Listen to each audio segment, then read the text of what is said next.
الجو بيمطر، فانا هرجع تاني العربيه واعمل فلوج في العربيه. كنت المفروض اروح مكان بس لقيت الجو بيمطر.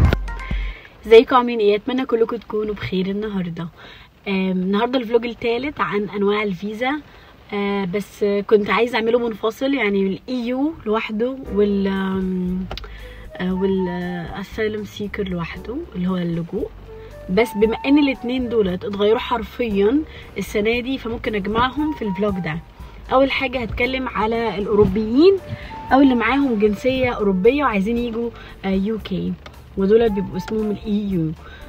طبعا من قبل 2019 كان الموضوع سهل جدا، اي حد معاه جنسيه اوروبيه كان بيجي وبيتعامل معاه معامله الانجليز لان هو اوروبي زيهم. طبعا بعد احداث البري اكزيت وان انجلترا عايزه تطلع من الاتحاد الاوروبي، في الوقت ده بقى حصل قوانين جديده جدا وحاجات كتيره اتغيرت. فالمحظوظ طبعا اللي جه قبل 2019. خلونا نعمل فلاش باك، كان ايه اللي بيحصل لاي حد معاه EU باسبورت بيجي هنا انجلترا. كان بيجي عادي بيدخل وكان بيعمل حاجه اسمها نينو او ناشونال انشورنس نمبر، وده زي رقم البطاقه كده او رقم بيبقى مخصص لكل واحد لو عايز يشتغل، لو عايز يطلع معاش، لو عايز يكشف. الرقم ده بيبقى مهم جدا وبيبقى ملازمه طول وجوده هنا. وده تقريبا الفرق ما بين اللي بيعرفوه ما بين الناس اللي عندها انشورنس نمبر دلوقتي ده معناه ان انت جيت قبل البري اكزيت، والناس اللي جم جديد ما بقاش في انشورنس نمبر او بقى في الحالات معينه. كنت بتيجي عادي، بتخش عادي، بتشتغل عادي، ما كانش حد بيسالك اي حاجه. ايه بقى اللي حصل بعد كده؟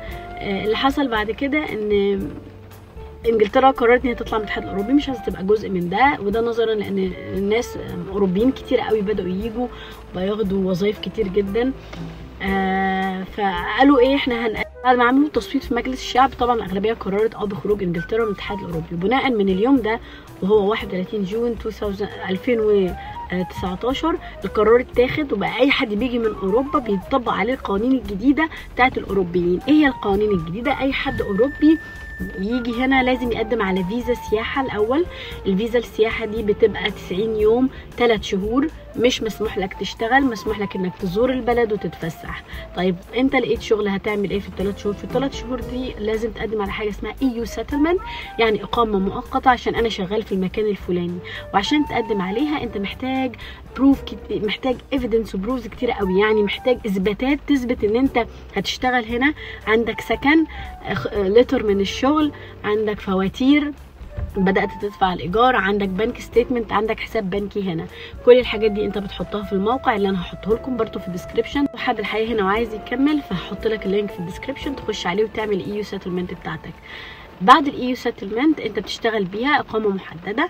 بعدين بعد ما تقعد 5 سنين من اول يوم انت جيت فيه لازم تفتكر اليوم والتاريخ اللي انت وصلت فيه انجلترا، لان بيتحسب منها السنه. وبعد 5 سنين يعني من التاريخ ده هتعد 5 سنين هتقدم على الاي بري settlement، وبعد كده الاي settlement، وبعد كده الانديفينيت settlement، يعني اقامه محدده بمده شغلك او بمده دراستك، وبعد كده إقامة لمدة 5 سنين، وبعدين إقامة لا نهائية. الإقامة اللا نهائية دي شروطها إن أنت تكون بقالك 5 سنين هنا بتشتغل، أجرت بيت أو عايش في بيت، بتدفع فواتيرك. طبعا كل الحاجات دي انت بتحتفظ بيها لان هي بتبقى ايفيدنس ليك بتقدمها ان انت فعلا بقيت هنا مقيم، عندك عنوان، عندك فواتير، عندك حياه. تاخد لتر من المدرسه وتقول لهم انا عيالي بيدرسوا هنا ودي اثباتات 1 2 3. في الوقت ده بتاخد الاقامه اللانهائيه اللي هي indefinite leave ولاجل غير مسمى زي ما بيقولوا. طب ايه بقى الميزه في الاقامه دي؟ الاقامه دي بتخليك تقدم على الجنسيه بعد سنه واحده من الحصول عليها. وعشان تقدم على الجنسيه بتعمل امتحان اللي هو خليني اتكلم على الجنسيه في وقت تاني، ولكن هنرجع للاي المواطنين اللي جايين من الدول الاوروبيه. فالطريقه دلوقتي ان انت بتقدم على فيزا 3 شهور، بتقعد لو عجبك شغل او لو لقيت شغل بتاخد لتر من صاحب الشغل ان انت شغال هنا، او من الشركه اللي انت تشتغل فيها، او من ايا كان المؤسسه اللي انت لقيت فيها الوظيفه دي، وبتقدمها كايفيدنس. بس قبل ما تعمل ده لازم يكون بيت متوفر ليك، لازم يكون عقد ايجار معاك، عقد الكونسل تاكس الضرايب، عقد الفواتير النور، فواتير الميه، كل ده بيبقى اثبات جاي يشتغل وجاي يعيش واهدافه واضحه قدامهم. ده بالنسبه لايو سيتلمنت. طبعا كانوا الاول بيعملوا بقى بايومتريك، كانوا بيعملوا، هوريلكم كل ده في صور، كانوا بيعملوا اقامات كده شكلها غريبه، ولكن الاقامات دلوقتي كلها اونلاين، فانت مش هتستلم اقامه في ايدك اللي هم جايين من الايو، هتستلم ورقه بتيجي على الايميل مبروك او كونجراتوليشنز، انت قدمت كل الحاجات اللي احنا طلبناها، انت خدت الاقامه المؤقته، انت خدت الاقامه الدائمه، خدت الاقامه الى اجل مسمى، حسب بقى انت مدتك قد ايه. ده بالنسبه للايو، الناس اللي جايه من الايو.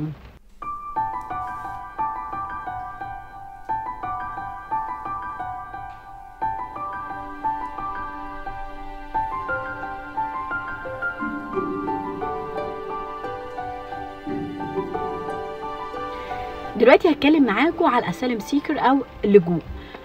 قوانين اللجوء في تغيير دائم لحد وقتنا هذا، يعني اللحظه دي انا قبل ما انزل كانوا بيغيروا القوانين وفي حاجات كتيره قوي اتحطت. خليني اعمل لكم برضو فلاش باك. اللجوء كان بيتم ازاي زمان كان اي حد ممكن يقدم لجوء من اي دوله ومن اي مكان مش في انجلترا، يعني لو حتى هو مقيم بره كان ممكن يتواصل مع الهوم اوفيس او وزاره الداخليه وبيقول لهم الكيس بتاعته ايه ويقولوا له تتواصل ازاي وتعمل ايه اللي بيحصل دلوقتي عشان تقدم لجوء لازم تكون على الاراضي الانجليزيه، لازم تكون في المملكه باي صوره بقى انت دخلت ازاي. ولكن هي المشكله ان الهجرات الغير شرعيه ما بقوش يقبلوا منها اللجوء. اللي بيحصل دلوقتي اي حد بيوصل انجلترا وطالب لجوء بيترحل لرواندا، والموضوع ده عمالين يدرسوه. حد وصل عن طريق البحر مثلا او عن طريق البريتش كانال او جاي من اوروبا، جاي من فرنسا، جاي من وات ايفر، يقولوا له لا احنا مش هندي لك لجوء، انت ممكن ترجع مكان ما انت كنت موجود، لان خصوصا وزاره الداخليه مشدده جدا على قوانين اللجوء السنه دي. قوانين اللجوء في نوعين، لجوء انسان ولجوء سياسي. لجوء انسان طبعا اي حد بيتعرض لعنف سواء منزلي او عنف دولي او عنف مش عارفه بيتقال ازاي، ولكن خليني ابسطها لكم، شبه البنات اللي بتتعرض لختان مثلا، ده اسمه لجوء انسان. ممكن البنات اللي تعرض لده كانوا بيقدموا وبيتقبل اللجوء بتاعهم.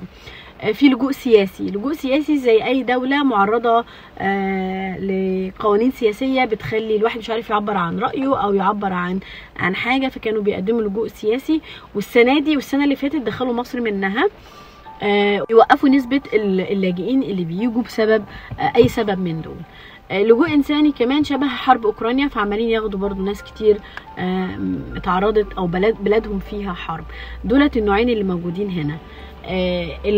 اللجوء اللي بينجح وايه اللجوء ما بينجحش مش انا اللي اقدر اقول كده، لان في قوانين وفي كيس بتتقال وفي انفستيجيشن وفي كذا مرحله بتتم عشان يشوفوا الشخص ده صادق في اللي بيقوله، وبيدوا لهم مهله عشان يبحثوا في مصر مع المخابرات هل فعلا الشخص ده بيحصل له الكلام ده ولا لا. فالبروسيس بتاخد وقت كبير جدا وبتاخد اثباتات كبير جدا، وعقدوها اكتر في القوانين دي. اخر حاجه وقبل ما انزل من البيت قالوها ان هم هيحطوا على الحدود الفرنسيه جنود انجليز كتير جدا، ويزودوا كمان الجنود الفرنسيين عشان يوقفوا اي حد يجي من فرنسا، وزودوا المرتبات من 50 مليون ل 63 مليون. اخر نقطه بقى انا عايزه انوه عنها، ان انا من الشخصيات ضد تماما الهجره الغير شرعيه، يعني دي عباره عن تجاره بالبشر، وبنصح اي حد ما يمرش بالتجربه دي ولا يفكر فيها اساسا لو هو عايز يسافر.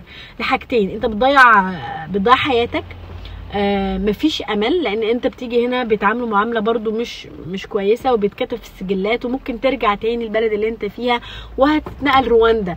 فالموضوع مش يلا زي ما تيجي، انت بتعرض حياتك وحياه اللي معاك كانك بتتاجر بنفسك. فانا ضد الموضوع ده تماما، وبنصح اي حد ما يجربوش اصلا ولا يعمله. وكذلك موضوع اللجوء، حد مثلا الكيس بتاعته اتقبلت او جه في وقت غير الوقت اللي الناس فيه دلوقتي، فيقول للناس انا اتقبلت واللجوء وتعالى اعمل لجوء، فالتاني الكيس بتاعته ما تتقبلش فيضطر يترحل. الموضوع ما بيتحسبش كده، في انفستيجيشن جامد جدا بيحصل، ولازم يبقى في اثباتات للحاجات اللي انت بتقولها.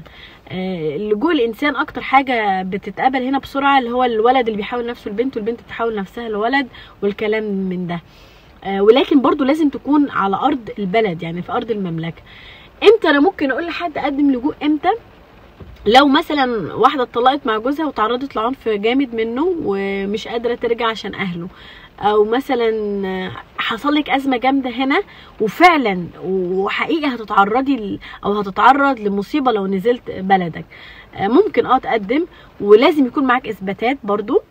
عشان تعرفوا برضو معلومات اكتر عن اللجوء هحط اللينك بتاع الاسايلم سيكر ابلكيشن او طلب اللجوء في الديسكريبشن، خش اقراها لو انت فعلا محتاجها، او لو انت هنا في انجلترا وعايز تقدم عليها ومش عارف تقدم عليها هكتب لك في الديسكريبشن اللينك تقدر تخش عليه وتقرا ايه المطلوب، ولو مش عارف تترجم استخدم الترانسليشن وترجم واعرف ايه المطلوب منك عشان تقدم عليه. وبكده الفلوج النهارده خلص، اتمنى يكون عجبكم، وما تنسوش تعملوا سبسكرايب ولايك وتعملوا شير مع اصحابكم، وتكتبوا لي في الكومنت عايزين تشوفوا ايه وعايزين تعرفوا ايه وانا هرد عليكم. باي باي.